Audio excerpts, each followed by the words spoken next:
Hello to the YouTube people. How are you? Long time no chat. To anyone still crazy enough to follow me? Thank you. So I've been obviously slacking off in making videos, and that likely isn't going to change much, but I got inspired by a 3-day long Twitter conversation that I've been having with a theist. I'm going to be upfront right now. If I catch anyone who's following me who starts actively debating this person in an inappropriate manner, I will report you. I am not a fan of this person's either, but stay within the lines. Challenging ideas and snarkiness is fine, but anyone treating people like crap, I'll report you myself. Just wanted to be clear. I also need to thank Alucard for accidentally inspiring this video this morning while I was watching him and Unholy Mole in a live stream. So I'm totally stealing your idea, posting about a Twitter conversation. So, during this extended conversation with a Christian theist who calls himself Music, who based on our conversation apparently lives either in the United States or Canada, would be my guess. They said in response to a discussion about trolling and persecution the following. Similar to blacks that experienced racism where whites said it was not happening, you are minimalizing what Christians experience from standing up for their beliefs. When challenged on this ridiculous comparison, out comes this statement. Any attempt to get someone to depart from their beliefs is persecution, no matter the actions and no matter how extreme the actions are against the Christian. Now, we weren't talking about extreme actions. We were talking about debating, discussion, challenging beliefs. A lot of people challenged that particular post. What I said was, well, that's insane. If you were a white supremacist and I tried to convince you that other races were not inferior, would I be persecuting you? Music's response? The beliefs I am referring to has to do with belief or unbelief in God or a supreme being, as science would phrase it.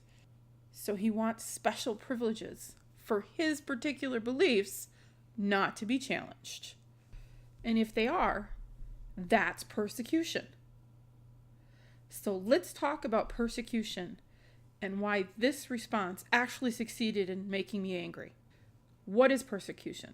So just to make this discussion have some kind of common ground, let's look at a definition of the word.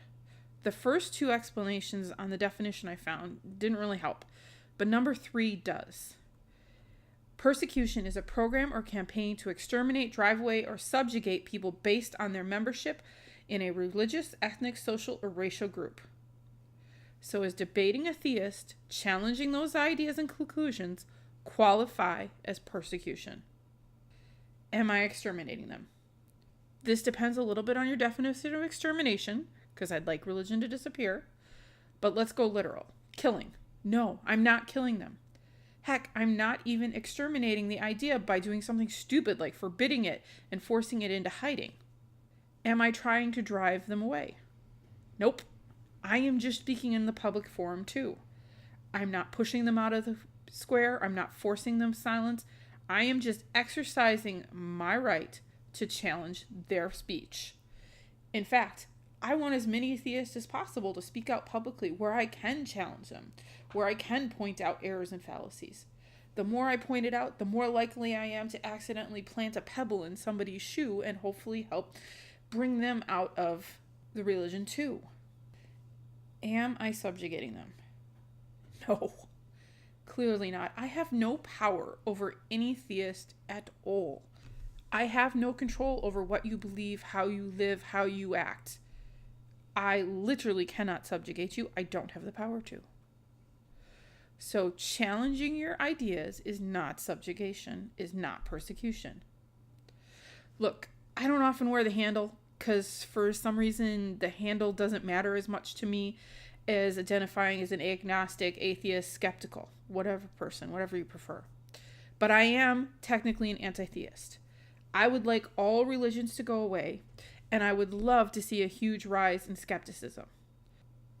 But not only would I never condone the hypothetical persecution of religions, I'm disgusted by the actual persecution that's going on. Religious ideas need to be challenged. They need to be drug out into the light of day and shown for the crap that they are. And then they need to be allowed to die a natural death. not forbidden, not forcing them into hiding where they can fester and flourish and feed on their own membership and destroy lives that way.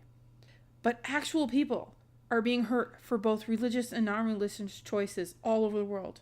China is banning Bibles and other religions. Russia banned the JWs. A Christian woman in Pakistan was just on freaking death row for 8 years for the supposed blasphemy of Muhammad. And now there are people calling for her death still. This is persecution. That is actual damaging persecution. That is real life. That is not just challenging ideas. That is suppressing other people's ideas. Persecution like this limits people's freedoms, people's rights, and I would argue is not even in the name of belief. This persecution grows out of the need to keep power and control. Religions in China actually challenge the government's absolute control over their citizenry. They're bringing in outside thought, outside connections, damaging their control. JWs in Russia give Putin another group to focus his people on and make the other, just as he has with homosexuals.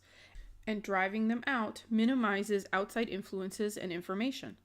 Blasphemy laws anywhere protect religious ideas from being questioned, protect them from scrutiny, debate, conjecture, things that would expose them to being shown for what they are.